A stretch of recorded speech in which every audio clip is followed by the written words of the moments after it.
ചോദ്യം, ദാരിദ്ര്യം ഇന്ന് നിന്റെ മീതെയാണോ അത് നിന്റെ കാൽ കീഴിലാണോ? രോഗം നിന്റെ മീതെയാണോ നിന്റെ കാൽ കീഴിലാണോ? നമ്മുടെ ദേശത്തുള്ള അനീതിയും അന്യായവും നമ്മുടെ തലയുടെ മീതെയാണോ നമ്മുടെ കാൽ കീഴിലാണോ? നമ്മുടെ ബിസിനസ്സുകളിൽ ദൈവത്തിന്റെ സംവിധാനമാണോ? പൊളിറ്റിക്സിൽ അവിടെ ഒരു മാറ്റം വരണമെങ്കിൽ ദൈവരാജ്യത്തിൽ നാം ഓരോരുത്തരും എഴുന്നേൽക്കണം, നമ്മുടെ റോളുകൾ ചെയ്യണം. ദൈവം നമ്മെ ആക്കി വെച്ചിരിക്കുന്നിടത്തെല്ലാം ആ ആധിപത്യം, ദൈവം എന്തിനാണ് നമ്മളെ ആക്കി വെച്ചിരിക്കുന്നത്, നമ്മുടെ അധികാര പരിധി നമുക്ക് ഒന്ന് തിരിച്ചറിയാം.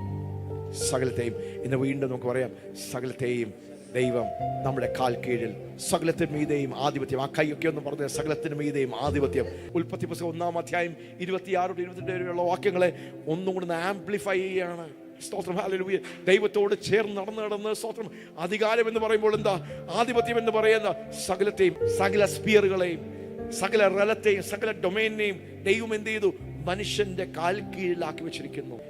സകലത്തെയും നിന്റെ കാൽ കീഴിലാക്കി വെച്ചിരിക്കുന്നു. ദൈവത്തിന്റെ സകല പ്രവൃത്തികളെയും അതിനുമേൽ നിനക്ക് ആധിപത്യവും, സകലത്തെയും നിന്റെ കാൽ കീഴിൽ.